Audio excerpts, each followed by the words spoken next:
그는 허물과 죄로 죽었던 너희를 살리셨도다.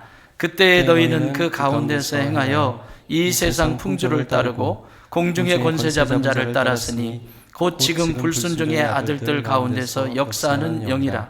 전에는 우리도 다 그 가운데에서 우리 육체의 욕심을 따라 지내며 육체와 마음에 원하는 것을 하여 다른 이들과 같이 본질상 진노의 자녀이었더니 긍휼에 풍성하신 하나님이 우리를 사랑하신 그 큰 사랑으로 인하여 허물로 죽은 우리를 그리스도와 함께 살리셨고 너희는 은혜로 구원을 받은 것이라. 또 함께 일으키사 이스라엘 안에서 함께 하늘에 앉히시니 이는 그리스도 예수 안에서 우리에게 자비하심으로써 그 은혜의 지극히 풍성함을 오는 여러 세대에 나타내려 하려 하심이라. 너희는 그 은혜에 의하여 믿음으로 말미암아 구원을 받았으니 이것은 너희에게서 난 것이 아니요 하나님의 선물이라. 행위에서 난 것이 아니 이는 누구든지 자랑하지 못하게 함이라.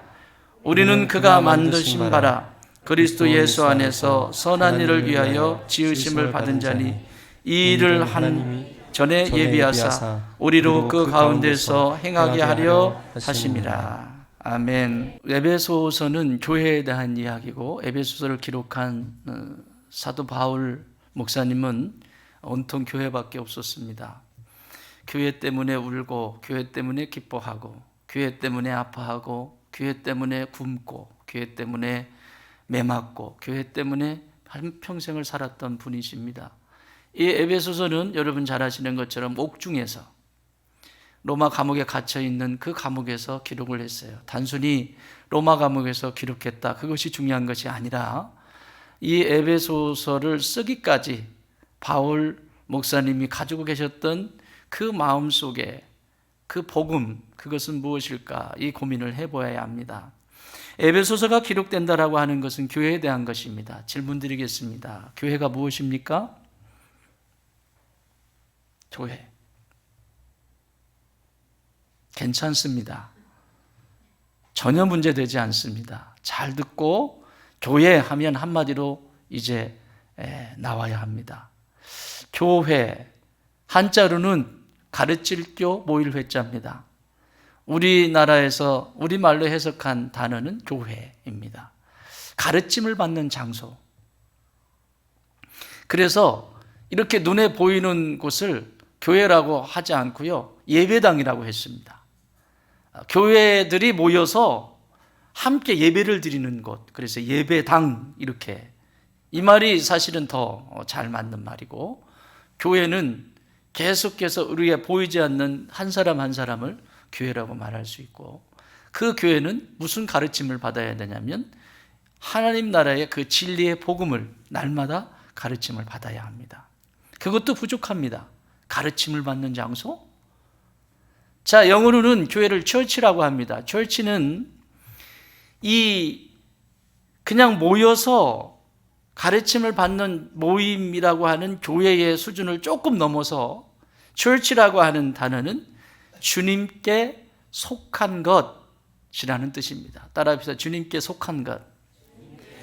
예수님께 속한 것. 그걸 처치라고 해요. 더 좀 정확해지죠? 교회의 정체성이 뭐냐? 예수님께 속한 것이라는 거예요. 근데 예수님께 속한 것, 이거 가지고도 좀 부족해요.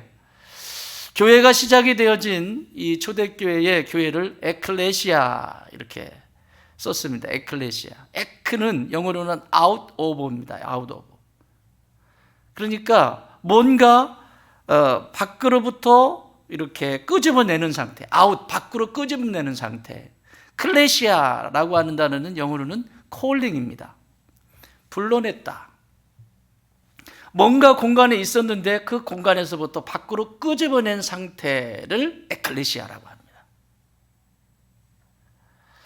너희는, 교회는 그리스도의 몸이다. 그리고 그리스도는 머리다.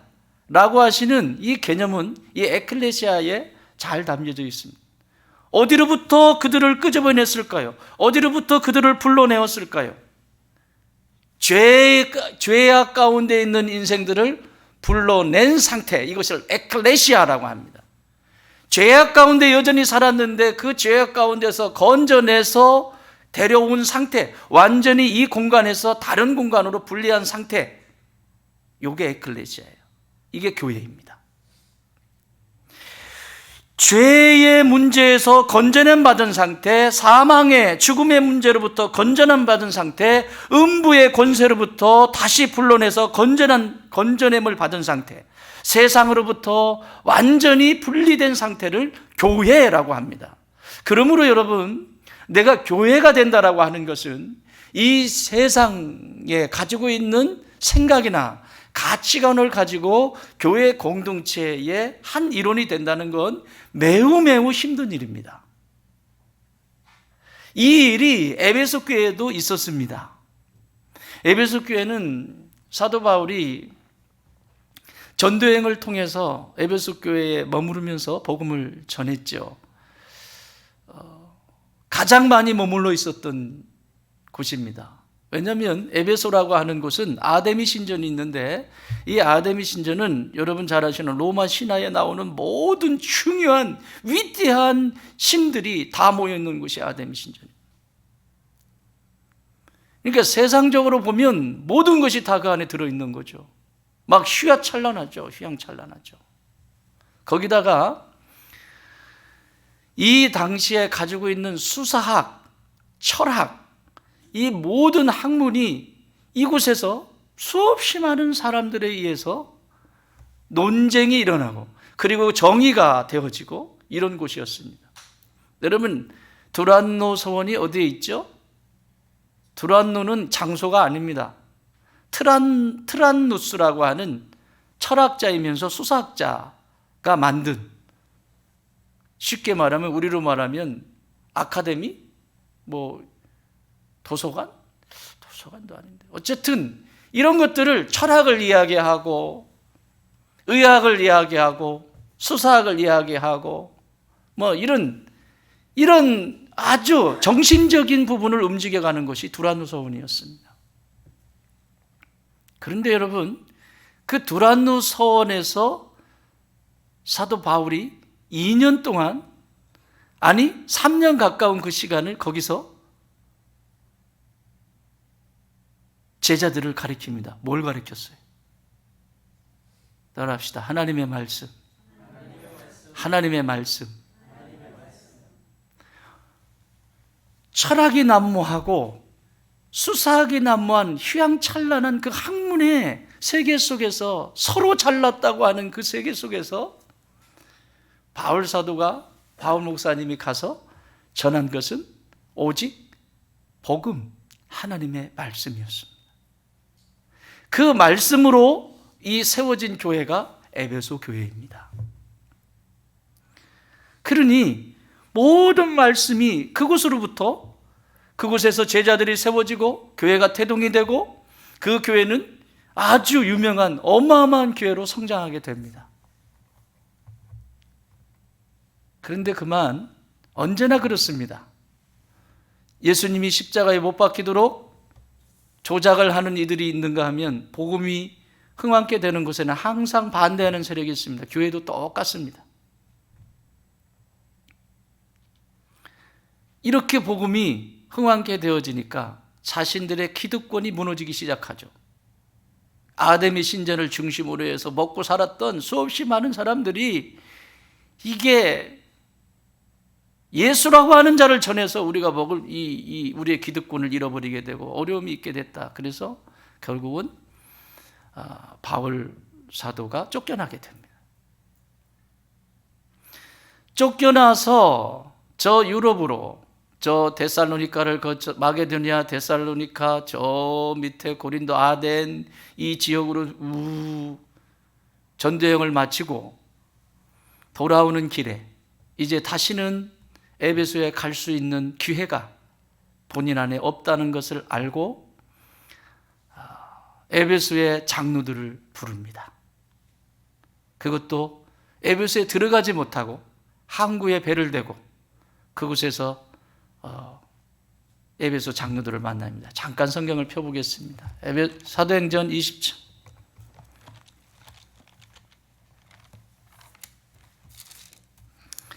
사도행전 20장 21절부터 쭉 나와 있는 본문이 에베소의 마지막 일어난 장면들을 이야기하는데, 거기 장로들을 초청해서 20장 17절부터 장로들을 만나려고 밀레도에서 머물러서 있는 내용들이 쭉 나옵니다. 그 내용들이 저 끝에까지 나오는데 특히 32절을 함께 보겠습니다. 31절 32절 시작. 그러므로 여러분이 일깨어 내가 3년이나 밤낮 쉬지 않고 눈물로 각 사람을 훈계하던 것을 기억하라. 지금 내가 여러분을 주와 및 그의 은혜의 말씀에 부탁하노니 그 말씀이 여러분을 능히 든든히 세우사 거룩하게 하심을 입은 모든 가운데 기업이 있게 하시리라. 아멘. 이제 다시는 에베소를 갈 수도 없습니다.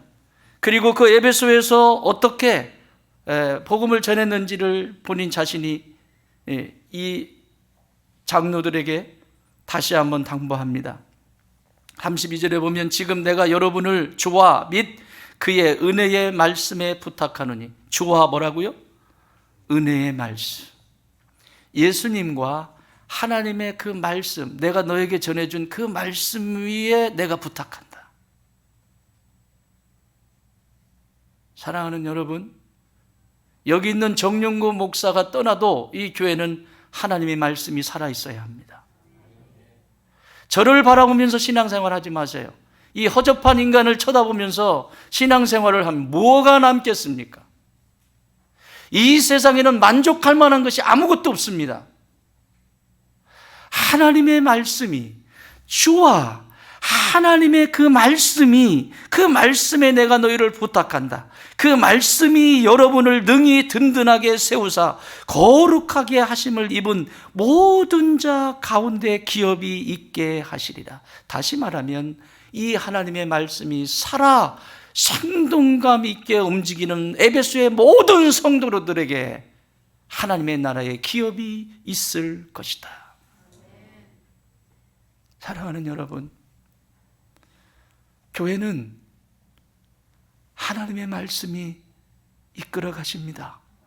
성령께서 하나님의 말씀을 통해서 역동적으로 운동력을 발휘하여 이끌어 가십니다. 한 영혼도, 한 개인의 교회도 하나님의 말씀이 그 안에 살아있을 때 영혼이 살아납니다. 수없이 많은 것을 다 갖다 줘 보십시오. 살아나나? 생명의 말씀이 들어갈 때 살아납니다. 그래서 다윗은 시편을 열어가면서 시 1편에서 이 말씀에 대해서 이야기하는 거예요. 복 있는 사람은 말씀을 왜 읽지 못하는 줄 아세요? 왜 가까이 하지 못하는 줄 아세요? 첫 절에서 얘기해요. 복 있는 사람은 악인의 꾀를 좇지 아니하며 죄인의 길에 서지 아니하며 오만한 자의 자리에 앉지 아니하고. 그걸 반대로 얘기해 볼까요? 하나님의 복을 누리지 못하는 사람은 죄인의 자리에 있고 악인의 자리에 있고 오만한 자의 자리에 있어서 말씀을 가까이 할 수가 없다. 이 절에서 말씀하시죠. 오만한 자리에 앉지 아니하고 오직 여호와의 율법을 주야로 묵상하는 자로다.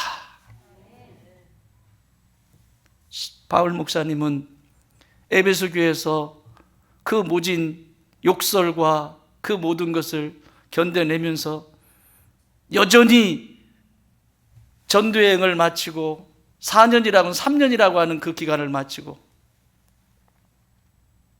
돌아가는 길에 다시 이것을 당부합니다.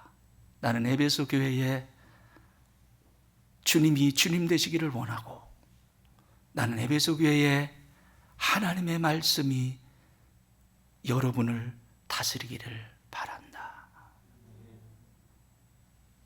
사랑하는 여러분, 이 땅에 교회 공동체를 건강하게 세우기를 원하십니까? 여러분 개인의 교회가 건강하게 성장하기를 원하십니까? 하나님이 하나님 되게 하십시오.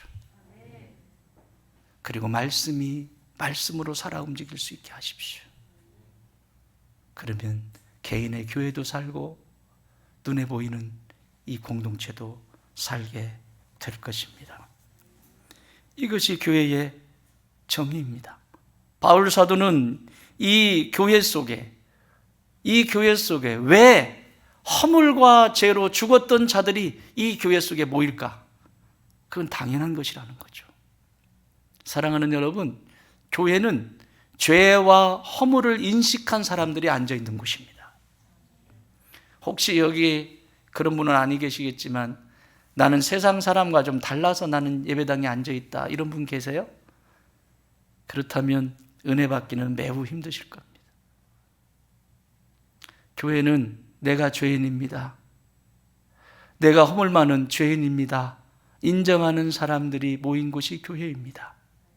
예수님을 더 깊이 만나면 만날수록, 말씀이, 생명의 말씀이 나를 다스리면 다스릴수록 내 안에 죄라고 여기지 않았던 것이 죄가 되고 허물이 아니라고 생각했던 것이 허물로 나타나기 시작합니다. 그래서 은혜 아니면 살 수가 없다라고 고백하는 것이죠. 죄로 말미암아, 죄는 관역에서 완전히 벗어난 것이지만 죄로 말미암아 일그러진 하나님의 형상이 허물입니다. 하나님의 형상은 온전하지요. 하나님의 형상대로 모든 인생들이 살기를 원하셨는데 인생이 죄로 말미암아 하나님을 떠나게 되죠. 이것은 육체를 이야기하는 것이 아니에요. 하나님이 우리에게 말씀하실 땐 영혼에 관심이 있으세요. 우리가 무엇을 먹느냐, 입느냐, 마시느냐, 이 부분 신경 안 쓰시는 것이 아니라 하나님의 최종적인 목적은 뭐냐면 내 영혼에 관심이 있으세요. 왜요? 내 영혼이 거듭나기 때문에, 내 영혼이 거듭나야 천국에 들어갈 수 있기 때문에. 하나님의 관심은 영혼입니다. 그러니 이 죄로 말미암아 하나님을 떠나버린 인생이 삶의 자리에서 나타나는 것은 허물뿐입니다. 건강한 부부와 건강하지 않은 가정의 부부는 차이점이 있는데, 건강한 가정의 부부는 무슨 얘기를 하면 내가 미처 그 생각을 못했다, 내 잘못이다, 미안하다, 그럼 끝나요. 근데 건강하지 않은 가정의 형태는 배우자가 뭐라고 얘기하면 너는, 니네 엄마는, 니네 아빠는 허물을 들춰내기 시작하죠. 허물 없는 사람이 어디 있어요? 흠이 없는 사람이 어디 있어요? 그 비싸다고 하는 다이아도 흠이 있던데. 흠 찾지 마세요. 허물 찾지 마세요. 나는 우리 영혼 속에 하나님의 은혜가 우리를 지배하여 교회가 교회다워지는 역사가 있기를 바랍니다. 교회는 죄와 허물을 아는 자들이 모여 있는 곳입니다. 그래서 오늘 이 본문에서 허물과 죄에 대해서 좀 더 깊이 나가면서 허물과 죄를 극복한 사람이기 전에, 원래 허물과 죄로 있기 전에 우리의 모습은 어떤 존재인지를 먼저 보고 허물과 죄를 보도록 하겠습니다. 10절 같이 보겠습니다. 10절 시작. 우리는 그가 만드신 바라 그리스도 예수 안에서 선한 일을 위하여 지으심을 받은 자니, 이 일은 하나님 이전에 예비하사 우리로 그 가운데서 행하게 하려 하심이니라. 아멘. 허물과 죄를 이긴 원래 하나님의 형상, 일그러지지 않은 하나님의 형상의 모습을 보면 어디가 틀어졌는지 알 수 있겠죠. 여기 세 가지를 얘기합니다. 첫 번째, 우리는 그가 만드신 바라. 에베소 교회에 향하는 거예요. 우리는 그가 만드신 바라. 만드셨다. 워크맨십입니다. 워크맨십. 포이에마라고 하는 이 그리스 말은, 따라합시다. 작품. 그러면 이것을 해석해 보세요. 우리는 그가 만드신 작품이다. 작품 맞습니까? 원래 우리가 죄에 있지 아니하고 예수 그리스도 안에서 죄값을 치르신 그 안에서 은혜를 누리고 허물 가운데 있지 않고 그 은혜를 누리게 될 때 우리는 그것을 세상 속에서 하나님의 작품이라고 하는 거예요. 누구의 작품? 하나님의 작품입니다. 믿습니까? 옆에 분에게 이렇게 인사하세요. 작품 참 좋습니다. 작품 참 좋습니다. 작품에 손댄 분 안 계시죠?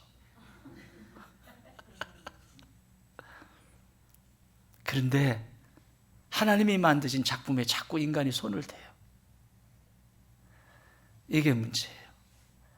작품은 그 작품을 만들 때 그림이든지 무슨 조소든지 이런 것들을 만들 때 그 창작자는 온 정신과 자기가 배우고 자기가 익힌 지식과 그리고 지금까지 해왔던 경험, 모든 경험의 모든 에너지를 거기에 다 쏟습니다.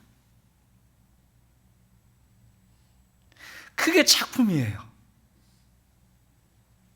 그래서 이 작품은 그때는 값이 나가지 아니하고 사람들이 볼 때 아무렇지도 그닥 알아지지도 않은 것 같은데 어느 시간이 지나거나 시대를 어떻게 만나거나에 따라서 작품의 값이 완전히 달라지지요. 그때는 알아주는 사람 없었어도. 여러분, 유명한 화가 중에서 처음부터 그때 당시에 알아준 사람들이 몇 명이 되냐고요.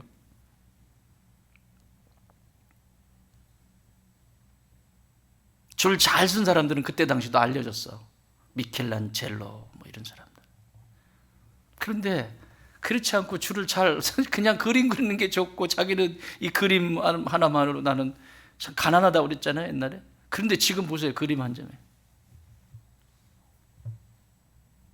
사랑하는 여러분, 작품은 작품으로서 있어야 합니다. 그런데 이 시대는 작품을 너무 손을 대. 아니, 이 시대뿐만 아니라 오고 가는 세대 속에 하나님을 떠난 죄인, 말씀으로부터 떠난 죄인, 그래서 그 속으로부터 만들어지는 일그러진 형상 가운데 계속해서 허물을 만들어가는 이 존재들은 자꾸 하나님의 작품에 손을 대기 시작합니다. 문제는 타인이 자기에게 손을 대는 것이 아니라 자기가 먼저 자기를 함부로 해요.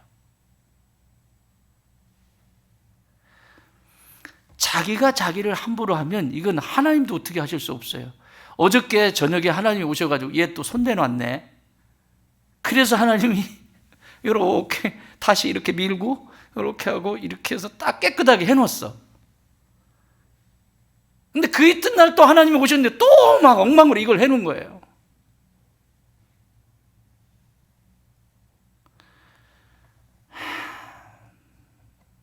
사랑하는 여러분, 작품에 손대지 마세요.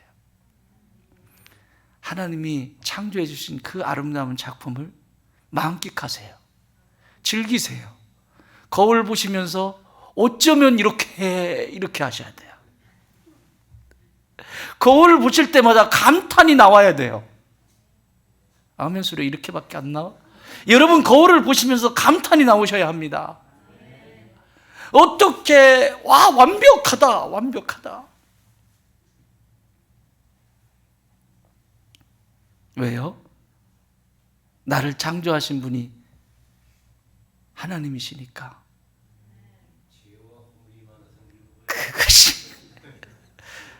그것이 나이와 상관없습니다. 작품은 나이 들수록 더 값이 나갑니다. 다 파릇파릇한 것은 파릇파릇한 대로, 연수가 되면 연수가 된 대로 값이 더 나가는 것이에요. 그래서 바울 사도는 이야기하잖아요.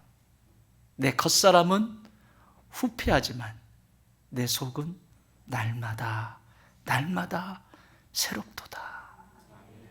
그게 죄와 허물로부터 벗어난 하나님의 사람들의 외침입니다. 하나님의 작품, 내가 손대지 않으면 또 다른 사람이 손대네. 다른 사람이, 지지난 시간에 말씀드렸나요? 다른 사람이 손대게 하지 마세요. 왜 다른 사람 말 한마디에 내 인생을 허비합니까? 왜 다른 사람들이 한 평가에 내 인생을 허비합니까? 왜 다른 사람이 내 인생을 이끌어가게 만듭니까? 따라합시다. 나는 하나님의 작품이다. 남 얘기하지 마세요. 내가 나를 못 지킨 것이에요. 거기에는 여러 가지 이유가 있겠죠. 첫 번째는 내 영성 내가 책임져야죠. 탓하지 마세요. 자꾸 탓하기 시작하면 작품이 형편없어져요. 이 작품에 손대는 거 하나님 굉장히 싫어하세요. 왜 내가 너를 이렇게 만들었는데, 너의 가정을 이런 작품으로 만들었는데 왜 자꾸 손을 대니? 이 모습이 가장 아름다운 모습인데 왜 자꾸 손을 대고 막 갖다가 붓칠을 해버리고, 마음에 안 든다고 막 잉크를 갖다 펴버리고 막. 그러나 중요한 건 하나님은 하나님의 손에 도화지가 굉장히 많습니다. 하늘이 도화지입니다. 세바 한번 도화지 망쳐놔도 또 다시 그리실 거예요. 믿으십니까? 하나님의 고집이 셀까? 내 고집이 셀까? 내 고집이 세다고? 아이고, 아브라함 만드는 거 보세요. 아브라함 무슨 믿음의 조상 아브라함이니까 우리가 뭐 대단하게 보지만, 아브라함을 만들어 가는데 25년, 정령고 목사 만들어 가는데 지금도 만들고 계시잖아요. 아브라함은 그래도 한 수 위에요. 지금도 만들어 가고 있잖아요. 제가 25세 하나님이 저를 부르셨나 보다. 25, 26, 25. 그러면 한 30년 됐네. 30년을 쪼물딱쪼물딱 하시는데도 이렇잖아요. 여러분이 저 보세요. 장난 아니죠? 눈만 커가지고 30년을 주물딱주물딱 하는데도 요 정도라고요. 요 정도. 언제 끝날지 몰라. 그렇지만 중요한 건 하나님, 내가 하나님 작품이잖아요. 하나님이 지금도 그려가시고 계시는 내 인생의 여정 속에서 그 다음을 또 그리시고 또 다음을 그리시고, 그 캔버스에 나를 맡긴 존재 아닙니까? 가장 아름다운 모습으로 지금도 그려가시는, 믿으십니까? 여러분의 가정도 하나님이 가장 아름다운 모습으로 빚어가십니다. 내가 이해가 되지 않고 내가 어리버리해가지고 알아듣지도 못할 때도 있고, 도대체 이게 하나님의 음성인지 아닌지 모를 때도 있고, 그러나 중요한 건 하나님은 지금도 작품을, 나의 인생의 작품을 만들어가고 계시다라고 하는 사실입니다. 단 그때 우리가 해야 할 것은 죄와 싸우고 그 허물을 만들어가지 않아야 합니다. 십자가 붙들고 그 죄와 싸우셔야 합니다. 그렇지 않으면 하나님이 작품을 만들어 가시는데 자꾸 방해가 돼요. 쉽게 끝날 일인데, 저 보세요. 30년 동안 있는데 이 정도잖아요. 자꾸 방해를 한 거예요, 제가. 하나님은 오른쪽으로 이렇게 그려서 이걸 싹 웨이브를 딱 줘가지고 끝에서 싹 이렇게 해가지고 누가 봐도 와 이렇게 하려고 그러는데 이렇게 올라오는데, 잠깐만요 하나님, 모히또 가서 몰디브 한잔 하십시다 이러면서 막 손 들고 이렇게 막 잠깐만요.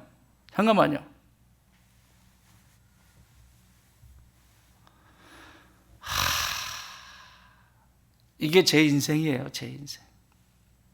여러분은 빨리 가세요. 막지 말고. 아멘도 안 하네. 저처럼 좀 천천히 가고 싶으세요? 그래서 더 정확하게 말하면, 사랑이 완성되거나 사명이 완성되어지면 우리는 이 땅에 없어요. 지금 내가 화해하고 용서할 사람이 없고, 사랑이 완성되어지고 그리고 내게 맡긴 사명, 그 작품이 다 만들어지면 이 세상에 우리는 없어요. 지금 남아있다는 것은 여전히 누군가를 미워하고 있고, 여전히 하나님 말씀 안 듣고 있고, 여전히 그래서 기회를 주시는 거예요. 기회를. 사랑할 수 있는 기회, 화해할 수 있는 기회, 이 땅에서 관계했던 모든 것들을 이런 기회를 지금도 하나님이 주고 계시는 거예요.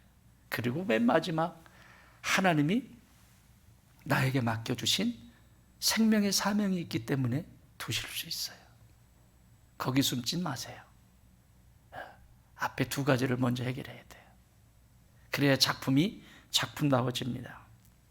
여기 두 번째는, 여기 그가 만드신 바라 그리스도 예수 안에서 선한 일을 위하여 지으심을 받았다. 선한 일을 위하여 지으심을 받았다. 지으심을 받았다. 만드셨고 지으심, 다른 단어예요. 이 지으심을 받았다라고 하는 크티조라고 하는 크리에이터인데, 크리에이터는 중요한 뜻이 이런 뜻을 가지고 있어요. 한번 따라해 볼래요? 살 수 있게 만들다. 살 수 있게 만들다. 사람이 살게 하다. 이 얘기는 뭐냐면, 원래 우리 삶은 살맛 나게 만드셨어요. 따라합시다. 살맛 나게 만드셨다. 우리의 인생을 하나님 안에서, 예수 그리스도 안에서 살맛 나게 하셨어요. 그런데 왜 이렇게 힘든 삶을 살아갈까요?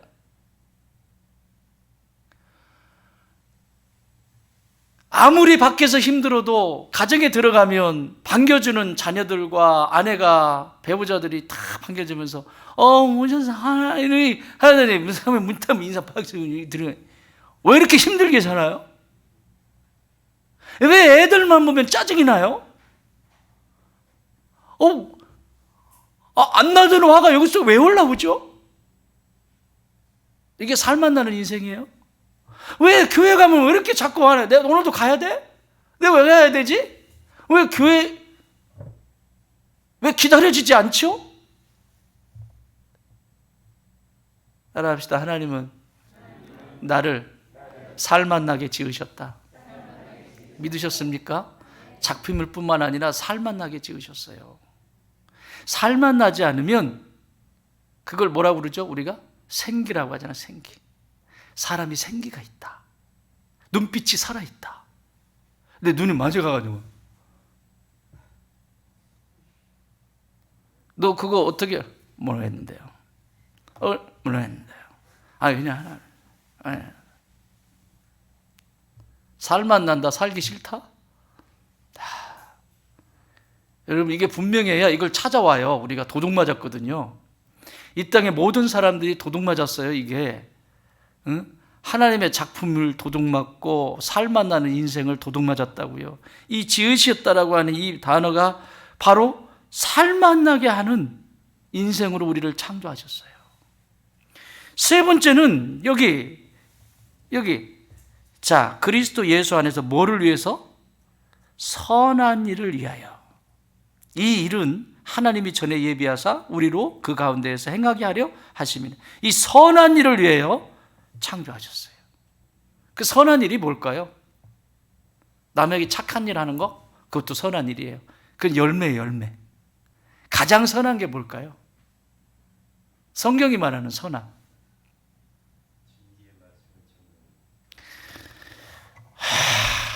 전하기 전에 가장 선한 모습, 진리의 말씀 앞에 순종하는 자세가 가장 선한 모습입니다. 그 진리의 말씀을 알기에 그 진리의 생명의 말씀을 전할 수밖에 없는 것입니다. 이게 가장 선한 일이에요. 그래서 삶 속에서도 착한 일을 해야지, 내가 그래도 교회 다니니까 착한 일 해야지, 이런 게 아니라, 이 진리의 말씀 앞에 다스림을 받는 선한 사람은 선한 진리의 말씀을 증거할 뿐만 아니라, 말씀드렸죠, 내 안에 영혼의 생명을 품으면 삶이 달라지기 시작한다고. 아이를 가지면 엄마들이 삶의 방식이 달라지죠. 어제까지는 막 매운 거, 막 마라탕 이런 거 잔뜩 먹었는데, 아이를 젖을 먹여야 되면 마라탕은 근처도 가지 않죠.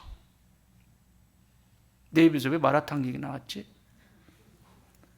오늘 마라탕 한 그릇 먹자.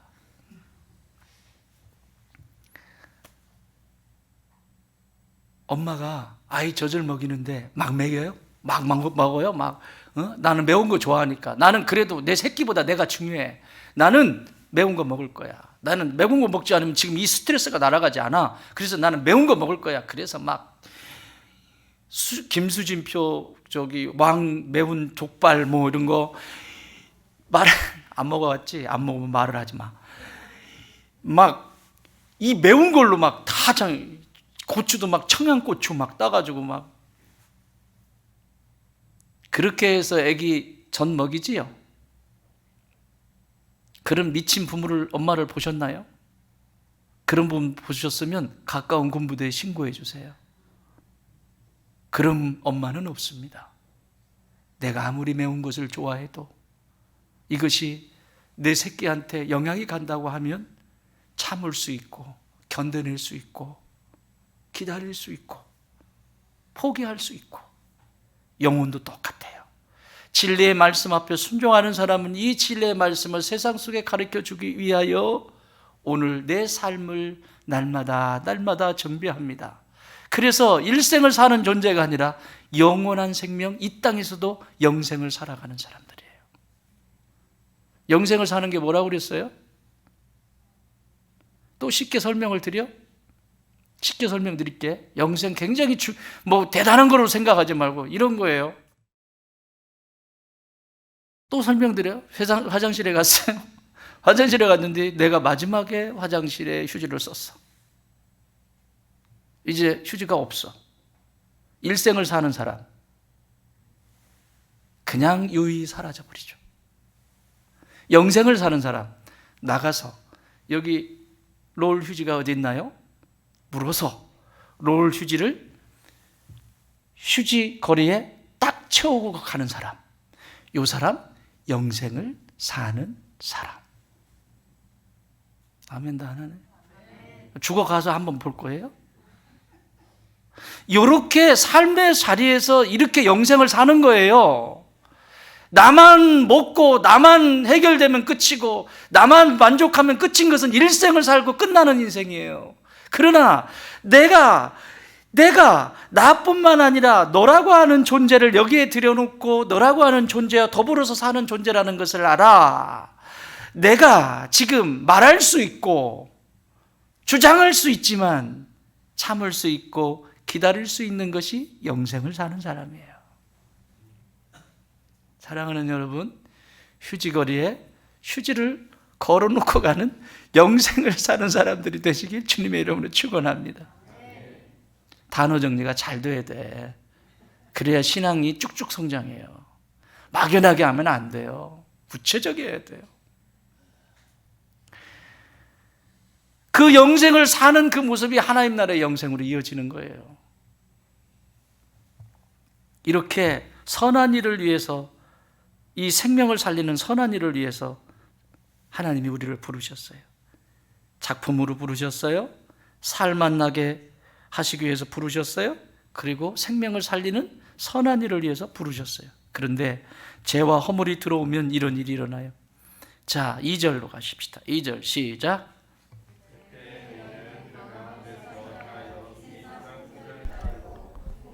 새 잡은 자를 따랐으니 곧 지금 불순종의 아들들 가운데서 역사하는 영이라. 아멘.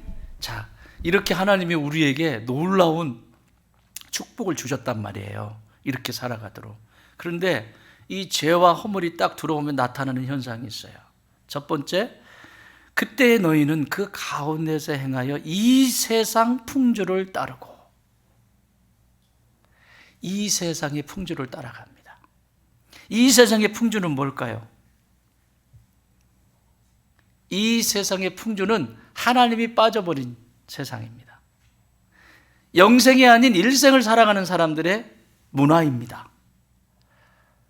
나만 괜찮으면 되고 나만 유익하면 되고 다른 사람이야 문제가 되지 않는, 여기 이 밭을 보면 또 이 아저씨 이제 또 농사지러 오실 텐데, 이 밭을 보면 지금 여기서도 보일 겁니다. 제 방에서 보면 구분이 딱 지어져 있어요.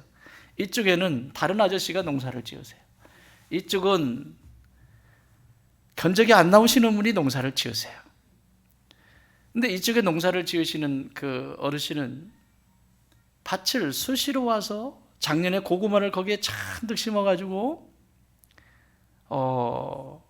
많은 수확을 얻었어요. 근데 이쪽은 깨끗해요. 지금도 깨끗해요. 다 깨네요. 여기 보세요. 여기 지금 널브러진 거 보세요.